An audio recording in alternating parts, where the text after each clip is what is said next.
আজিৰ ক্লাছটোলৈ আমি আটাইকে স্বাগতম জনাইছোঁ।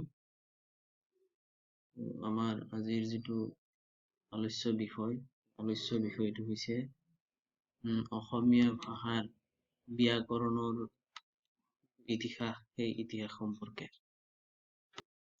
যিকোনো বিষয়ৰে বিজ্ঞানসন্মত বিচাৰ বিশ্লেষণ প্ৰধানত তিনিটা কথাৰ ওপৰত নিৰ্ভৰ কৰে। প্ৰথম, তত্ত্ব আৰু তথ্য। দ্বিতীয়, বিশ্লেষণৰ প্ৰণালী বা পদ্ধতি, আৰু তৃতীয়, উপস্থাপনৰ ৰীতি। বিজ্ঞানসন্মত আলোচনা সদায় তথ্যত সম্বলিত, তত্ত্বভিত্তিক। কল্পনাৰ অৱকাশ ইয়াত সমলি থাকিব নোৱাৰে। অপ্ৰত্যক্ষ শুনা বা ভবা কথাৰ ওপৰত বৈজ্ঞানিক আলোচনাও হ'ব নোৱাৰে। কেতিয়াবা যদি পৰোক্ষ জ্ঞানৰ ভিত্তিত বিচাৰ বিশ্লেষণ কৰিব লগা হয়, তেতিয়াও সদায় লক্ষ্য ৰখা উচিত যাতে গৃহীত পৰোক্ষ জ্ঞান আলোচ্য বিষয়বস্তুৰ লগত খাপ খোৱা, যুক্তি সাপেক্ষ আৰু বিশেষজ্ঞ বিদ্বৎমণ্ডলীৰ দ্বাৰা স্বীকৃত হয়। সকলো বৈজ্ঞানিক আলোচনাৰে একোটা পদ্ধতি বা প্ৰণালী থাকে। বিষয় বিশেষে প্ৰণালীও বেলেগ বেলেগ। সুনিৰ্দিষ্ট পদ্ধতি অনুসৰণ নকৰিলে আলোচনা কেতিয়াও বিজ্ঞানসন্মত বুলি গৃহীত হ'ব নোৱাৰে। ব্যাকৰণ ভাষা বিজ্ঞানৰ অন্তৰ্গত এটা বিষয়। ভাষা বিজ্ঞানৰ সূত্ৰ আৰু পদ্ধতি মতে ভাষা বিশেষৰ ব্যাকৰণ ৰচিত হয়। ভাষা বিজ্ঞান সামান্য অৰ্থাৎ সাধাৰণ জেনেৰেল। ব্যাকৰণ সামান্য বা সাৰ্বজনীন ইউনিভাৰ্চেল নহয় আৰু হ'ব নোৱাৰে। তাৰ কাৰণ ভাষা বিশেষে গঠন বেলেগ, বৈশিষ্ট্য বেলেগ, স্বৰূপ বেলেগ হয়। সামগ্ৰীৰো তাৰতম্য ঘটে। ব্যাকৰণে ভাষাৰ বৈশিষ্ট্যপূৰ্ণ গঠনৰ ষ্ট্ৰাকচাৰ যিটো কোৱা হয়, চিত্ৰহে দাঙি ধৰে। ব্যাকৰণ শব্দৰ অৰ্থ হৈছে তন্ন তন্ন আলোচনা। হে ব্যাকৰণ প্ৰণয়নৰ কাৰণে পোনপ্ৰথমে ভাষা বিজ্ঞানৰ তাত্ত্বিক সূত্ৰ আৰু পদ্ধতিৰ সম্যক জ্ঞানৰ নিতান্ত প্ৰয়োজন। অকল সেয়ে নহয়, যি ভাষাৰ ব্যাকৰণ ৰচনা কৰা হয়, সেই ভাষাৰ তত্ত্ব আৰু তথ্যৰ সামগ্ৰিক চিত্ৰ এখন লিখকজনৰ চকুৰ আগত স্পষ্ট ৰূপে ভাহি থাকিব লাগে। আৰু ব্যাকৰণত সেই তত্ত্ব আৰু তথ্যইহে স্থান পাব লাগে। যিমানেই নিবিড়ভাৱে সম্পৰ্কিত নহওক, অন্য ভাষাৰ সামগ্ৰী কেতিয়াও অন্তৰ্ভুক্ত হ'ব নোৱাৰে।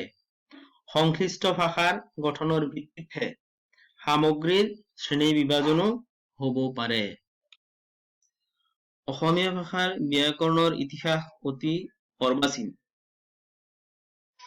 1839 চনত অসমীয়া ভাষাৰ প্ৰথমখন ব্যাকৰণ ৰচিত হয়।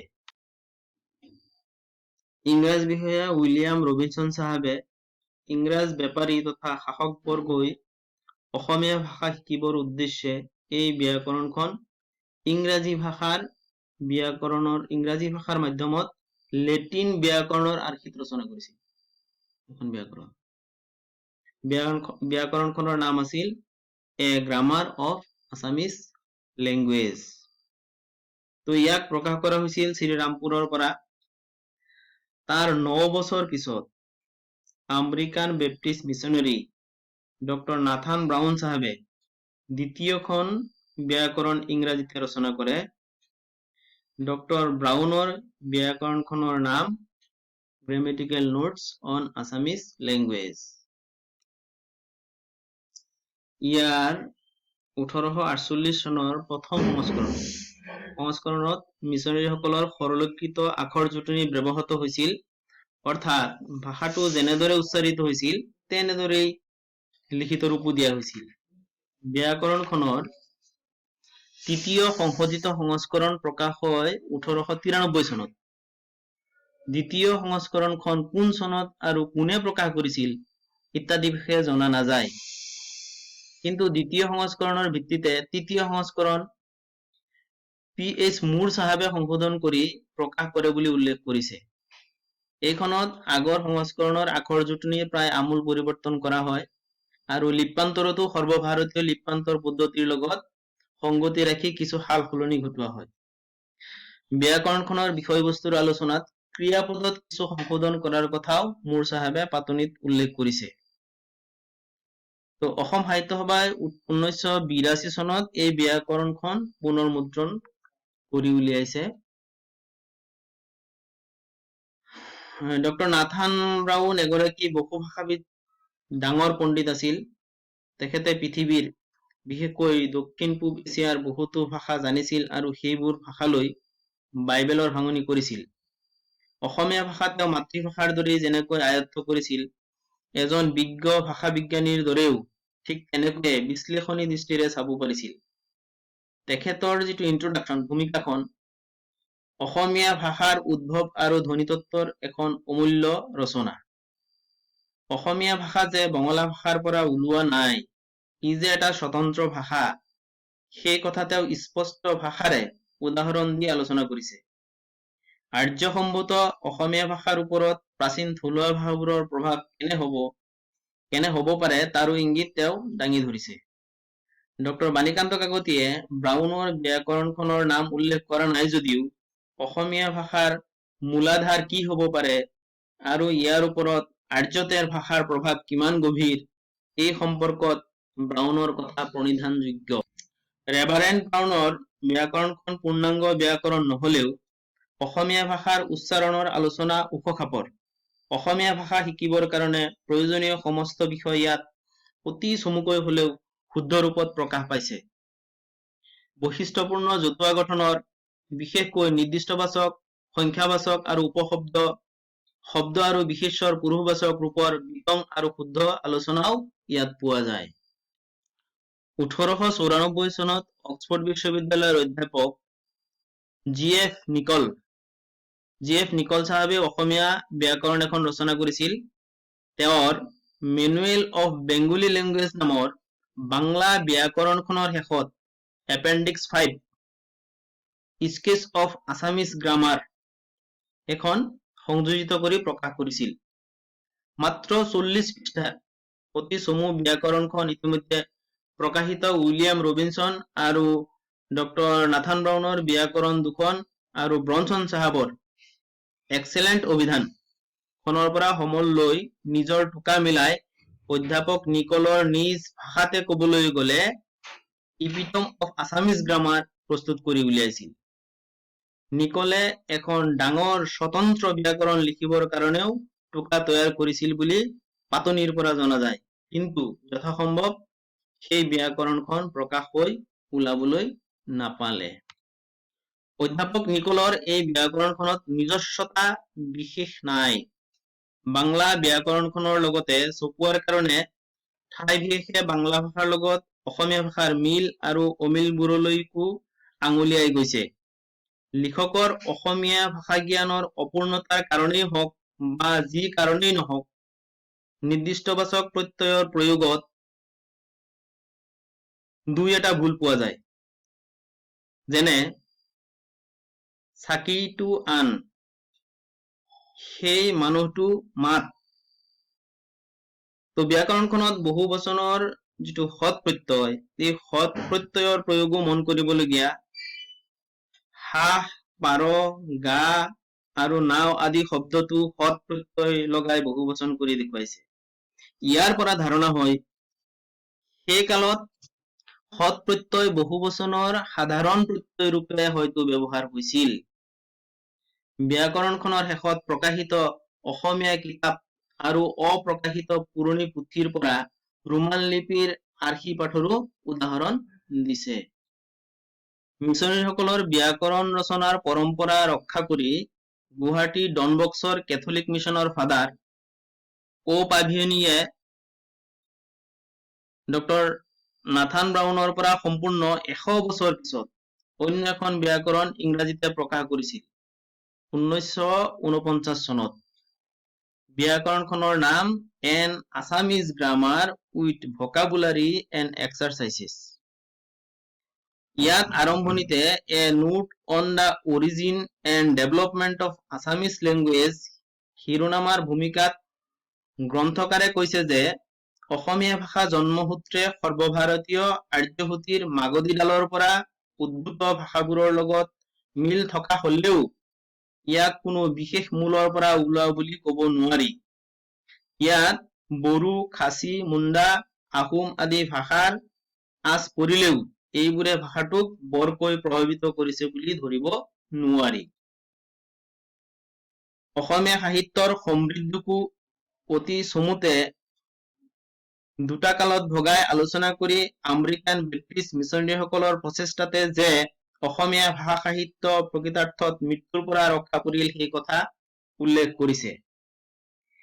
ব্যাকৰণ হিচাপে ইয়াক ইতিমধ্যে ইংৰাজীতে প্ৰকাশিত তিনিওখন ব্যাকৰণতকৈ উন্নত আৰু ভাষাটোৰ বৰ্তমান ৰূপৰ লগত খাপ খোৱা বুলি কব পাৰি।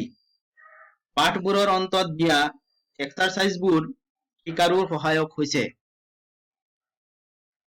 এই ব্যাকৰণখনৰ দ্বিতীয় সংস্কৰণ লিখকৰ অনুৰোধ ক্ৰমে ডক্টৰ গোলোক চন্দ্ৰ গোস্বামীৰ দ্বাৰা সংশোধিত আৰু পৰিৱৰ্তিত হৈ গুৱাহাটীৰ ডনবস্কৰ পৰা 1987 চনত ছপা হৈ ওলাইছে। অসমীয়া ভাষাৰ ওজা হেমচন্দ্ৰ বৰুৱাই পোনপ্ৰথমে 1859 চনত অসমীয়া ভাষাত ব্যাকৰণ এখন ৰচনা কৰে।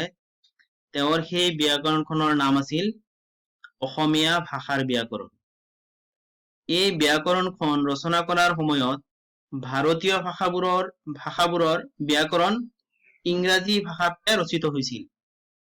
সেইকাৰণে তেওঁৰ সন্মুখত আদৰ্শ আছিল মাথোন সংস্কৃত ব্যাকৰণ।